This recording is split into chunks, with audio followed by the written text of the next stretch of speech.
Cek cek cek cek cek cek cek cek cek cek cek cek cek. Okay. Hello everybody, welcome to Basit Corner. Hello everybody, welcome to Basit Corner.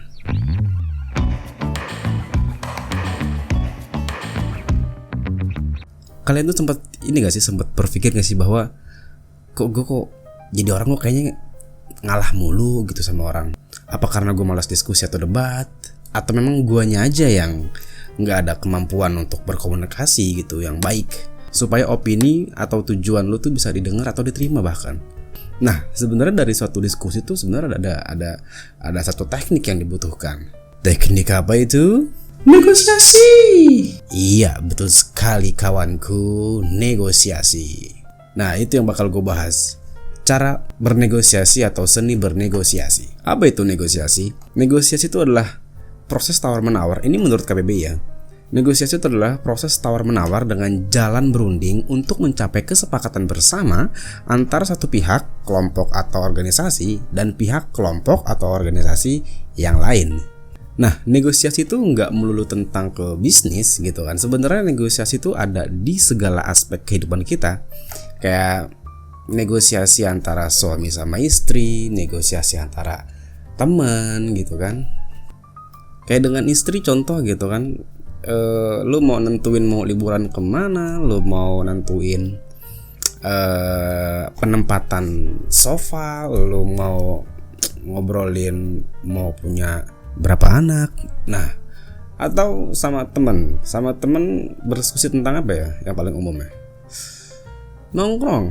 Misalkan mau nongkrong di mana gitu kan, lu punya tempat tongkrongan A yang menurut lo asik, atau lo punya teman lo punya tempat tongkrongan B yang menurut dia asik. Nah, itu kan butuh diskusi gitu, itu butuh negosiasi gitu kan. Apa lo yang mau ke tempat teman lo atau temen lo yang mau ke tempat lo gitu kan.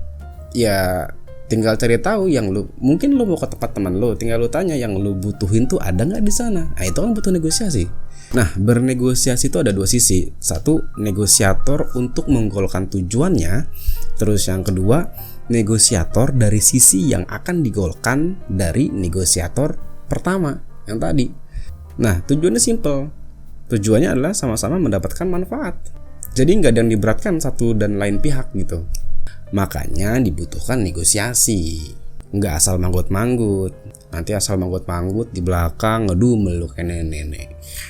Jadi bentuk manfaat apa sih yang didapat sama masing-masing pihak? Nah, manfaatnya biar yang satu terbantukan karena rencananya udah disupport dengan pihak ketiga atau third party atau vendor lah gitu. Dan pihak yang lain atau si vendor supaya mendapatkan pekerjaan. Alhasil dia mendapatkan pemasukan. That's it. Ini gue bakal coba sederhanain lagi lah ya.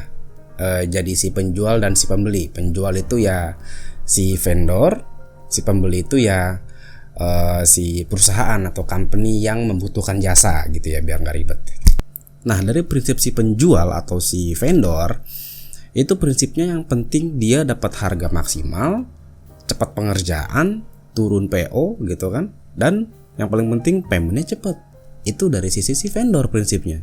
Terus prinsip dari si pembeli atau si company yang paling utama adalah mendapatkan harga serendah-rendahnya dengan kualitas terbaik. Nah, kedua prinsip ini kan sama sekali bertolak belakang ya kan. Terus gimana caranya itu bisa deal gitu? Padahal sama sekali bertolak belakang gitu kan. Garis besarnya ya cari kesamaan dan benang merahnya gitu. Karena biasanya pasti si company gitu atau si perusahaan atau si pembeli itu tuh dia udah ada 3 perusahaan perbandingan, udah ada 3 vendor perbandingan buat ngebandingin harga-harga dan kualitas si vendor itu sebenarnya. Ya, terus gimana caranya? Yang pertama, pastiin kita mampu provide apa yang si perusahaan mau gitu. Jadi pastiin kita tahu bahan evaluasinya sehingga kita bisa mengisi sesuai requirement dia. Dan kita punya dan kita bisa provide. Pastiin itu dulu. Pastiin lu punya dan lu bisa provide. Nah, terus pas lagi masuk ke harga, biasanya nih perusahaan tuh minta dulu harga ke kita. Nggak mungkin tahu dikasih harga duluan terus kita yang nyesuain, itu nggak mungkin. Nah, kalau kayak gini kan tender namanya. Kalau sistem tender begini, pastiin lo kasih harga standar atau minimum. Karena kita nggak tahu nih harga dari kompetitor yang lain tuh berapa gitu. Jadi kita coba dulu untuk awal-awal kasih dulu harga tengah atau harga cukup rendah gitu kan, supaya penawaran kita tuh jadi bahan pertimbangan buat mereka gitu. Jadi titik berat lah gitu kan. Nah itu dari sisi company. Katakanlah si company ini dia nge-compare harga vendor A, vendor B, vendor C gitu kan. Vendor A ini ngasih harga 100 juta, yang B 110 juta, yang C 120 juta. Dan katakanlah harga lu itu ternyata di datanya si company, harga lu ini harga yang paling tinggi, yang 120 juta. Kalau kita lihat dari sisi data, udah jelas lu kalah karena lu paling mahal gitu kan. Tapi ada faktor lain untuk menentukan goalnya tender lu gitu kan, yang nggak bisa dihitung dari sisi data, yaitu impression atau personality lu pada saat lu negosiasi gitu. Jadi ya jelas, karena kan negosiator kita nih, kalau lu bisa buat pembeli itu nyaman dengan kehadiran lu di sana gitu kan, paling enggak lu bisa bikin dia senyum deh. Paling bagus lu bisa bikin dia ketawa gitu dengan bercandaan yang gak so asik ya, bercandaan formal tapi fun gitu. Ya fun, bukan so asik gitu, fun. Lu bisa membangun itu akan bikin atmosfer atau suasana di ruangan itu atau tempat di mana lu lagi negosiasi itu akan jadi cair gitu, dan bikin gak kaku gitu, sehingga orang yang ngelihat lu tuh jadi muncul ada sedikit trust, ada sedikit kenyamanan gitu kan. Orang kalau udah nyaman, apapun bisa dikasih gitu kan. Ditambah lagi lu bisa kasih keyakinan sama dia. Artinya lu bisa kasih kayak seperti garansi, atau lu bisa kasih free delivery, atau service yang lain yang dimana menurut dia bisa menguntungkan dia dan bisa bikin transaksi ini aman gitu. Pokoknya kalau lu udah bisa bikin dia ketawa, lu udah bisa ngeyakinin dia, even harga lu lebih tinggi yang 120 juta tadi, kemungkinan 95% Anda akan terpilih. Loh kok 95%? 5%-nya kemana lagi tuh? Ya kalau kompetitor lu kenal orang dalam, kenal decision makernya gitu ya, ya biasanya dia milih temen atau yang dia kenal. Tapi itu gak mutlak sih. Itu bisa terjadi kalau produk lu sama, service yang lokasi sama, harga lu sama atau beda tipis dan misalkan. Dan kompetitor lu kenal orang dalam, ya udah pasti dia pilih temennya tadi gitu kan, karena dari aspek datanya gitu kan sama semua. Atau dari sisi harga cuman beda tipis doang gitu kan. Nilai plusnya dia kenal sama orang dalamnya gitu. Apalagi yang dia kenal decision makernya gitu. Ya pasti dia pilih vendor yang itu. Karena semua aspek sama kan, tinggal koneksinya doang. Tapi kalau perusahaannya bagus, even dia kenal orang dalam gitu kan, dan ternyata produknya jelek gitu kan, ya pasti dia bakal lebih objektif untuk nilai itu gitu. Nggak mungkin produk ini kalau yang bagus ya perusahaannya ya, misalkan produk dia jelek ternyata dan harganya mahal lagi gitu kan, pasti yang dipilih tetap yang bagus gitu. Dan ya semua balik lagi lah, maksud gue semua balik lagi soal timing, soal rezeki lu. Kalau emang udah timingnya itu rezeki lu dapet, ya lu dapet gitu. Even ada orang dalam, even dia ada koneksi gitu kan.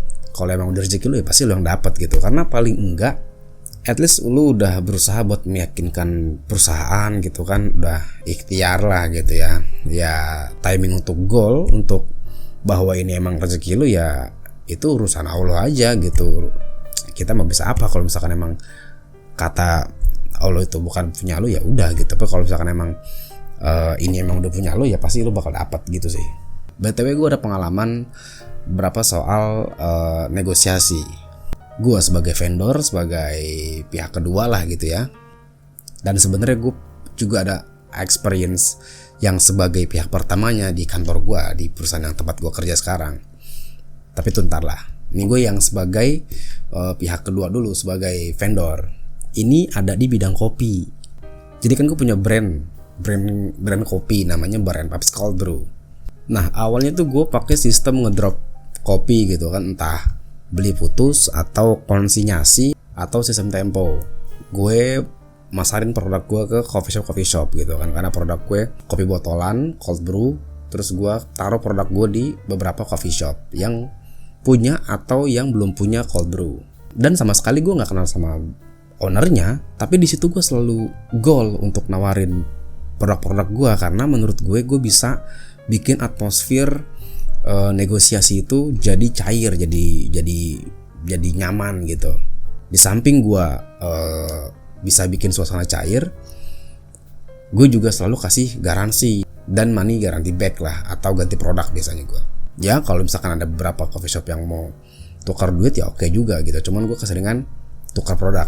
Yang penting ada garansi gitu kan. And then pada saat business ownernya deal sama gue, and then gue ngomongin soal kapan gue mulai ngedrop kopi gue, terus gue berapa kali gue ngedrop, berapa kali gue retur dalam seminggu atau sebulan gitu kan. Dan itu udah oke semuanya gitu. Tinggal gue komunikasi sama si baristanya atau pelayan untuk diciler mana nih gue bisa taruh produk gue gitu kan, karena kan dia yang ngatur gitu kan. Sehingga gue harus komunikasi lah sama si barista atau pelayannya itu. Dan yang paling penting gue harus baikin si barista dan si pelayannya, karena kan dia yang jualin tuh. Nah triknya adalah gue kasih fee Rp5.000 per botol kalau lu bisa jualin produk gue dalam 1 minggu. Dan gue bayarnya per bulan biar kerasa gitu kan. Main kan kalau sebulan 100 piece gue kasih 5.000, sebulannya megang gue OP. Lumayan buat tambah-tambahan. Kenapa gue lakuin itu? Karena biar dia semangat jualin produk gue. Karena gue yakin banget ya, sebagus-bagusnya produk lu, kalau salesnya jelek itu percuma, no point. Makanya gue lakuin itu biar fair gitu kan. Enggak, produk gue enggak diumpet-umpetin gitu. Mungkin orang nyari, karena ada di beberapa partner coffee shop yang gue taruh produk gue ada gitu. Gue dengar dari beberapa customer gitu kan, yang dia nanya produk lo ada stok nggak di sana? Ada, gue bilang. Tapi kata baristanya atau kata pelayannya produk lo nggak ada. Wah kurang aja. Itu pernah. Makanya sebagus-bagusnya produk lo, kalau dia nggak bisa salesnya, nggak bisa jualinnya, percuma, sama aja. Poinnya lo harus percaya sama produk lo supaya lo bisa pede gitu jualan, dan itu bakal mengalir. Ya sekarang gimana orang percaya kalau lo sendiri nggak yakin sama produk lo? So sebenarnya gue masih ada beberapa cerita lagi, kayak gue ditolak coffee shop mentah-mentah, gue ditolak coffee shop juga gara-gara disangka produk gue pakai alkohol, produk gue pakai rum, lucu-lucu lah. Ada lagi gue naruh di tempat Islami gitu, ya baik lagi disangka produk gue produk alkohol, yang padahal memang botolnya doang botol begini gitu. Cuman ini bukan alkohol sama sekali, pure kopi, full arabica, nggak pakai apa-apalah. Gue nggak pakai campuran rum, alkohol, apalagi enggak. Gue juga nggak bakal jualan kayak gitulah. So sekian konten gue kali ini ya, semoga pada suka.